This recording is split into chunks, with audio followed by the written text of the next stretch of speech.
பல நூறாண்டு காலமாக பாதுகாக்கப்பட வேண்டிய கோயில்கள் இப்படி தீக்கிரையாகி கொண்டிருக்கிறதே என்பது நமக்கு மனதிற்கு மிகுந்த வேதனையாக இருக்கிறது.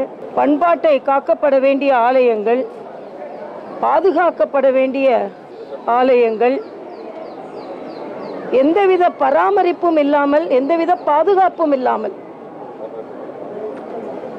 இன்று கருகி நிற்பதை பார்க்கும் பொழுது உள்ளம் கருகுகிறது, வயிறு பற்றி எரிகிறது.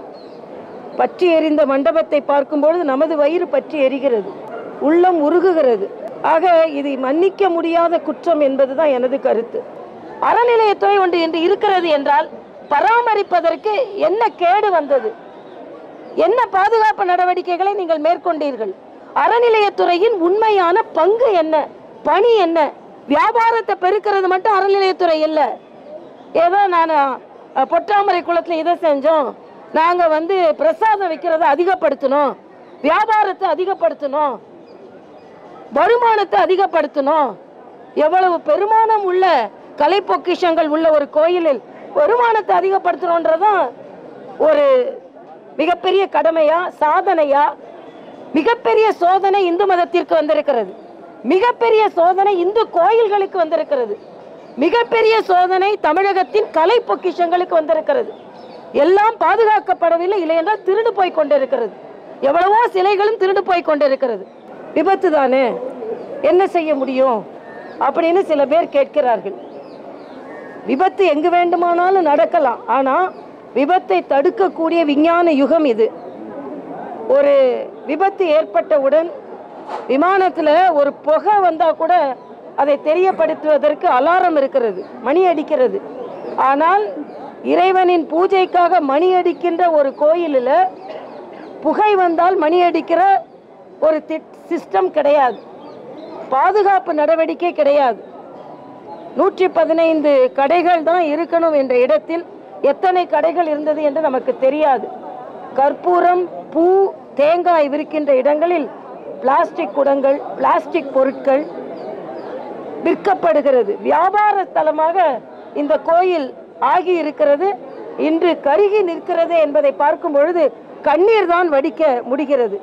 அதனால் அப்பட்டமான நிர்வாக சீர்கேடு, முற்றிலுமாக புறக்கணிக்கப்பட்ட பாதுகாப்பு நடவடிக்கைகள், ஒரு கலை பொக்கிஷம், பக்தி பொக்கிஷம் இன்று வீணடிக்கப்பட்டிருக்கிறது.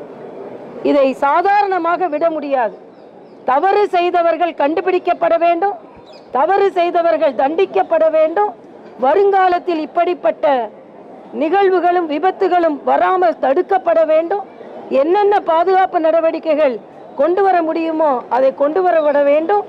அறநிலையத்துறை என்பது நிச்சயமாக ஒரு அறமில்லாத துறையாக, மக்களின் உணர்வுகளை புறக்கணித்த துறையாகத்தான் செயலாற்றி கொண்டிருக்கிறது என்பது மக்களின் கோரிக்கையாக இப்பொழுது இருக்கிறது.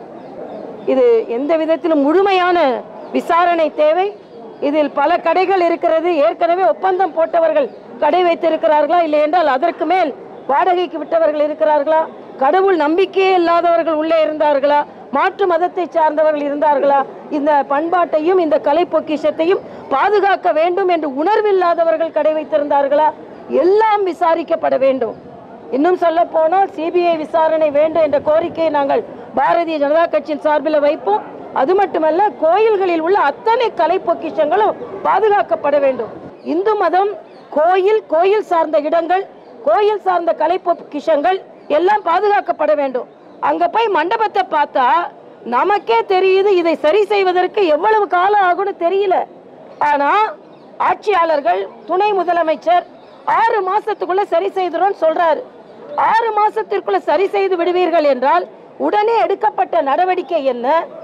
இந்த கலை பொக்கிஷத்தை கலை பொக்கிஷமாகவே இந்த மக்களுக்கு திருப்பி கொடுப்பதற்கான ஏற்பாடுகள் என்ன?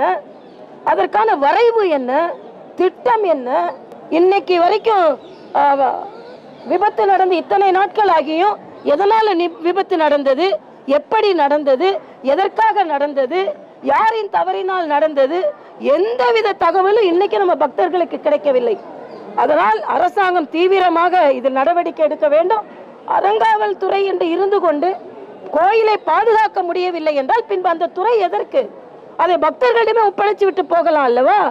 கோயில்ல இவ்வளோ பெரிய ஒரு சம்பவம் நடந்தாலும் சும்மா எதற்கெடுத்தாலும் கூக்குரலிடும் எதிர்க்கட்சிகள் இந்து மத கோயிலுக்கு ஏதாவது நடந்தது என்றால் வாயே திறக்க மாட்டாங்க.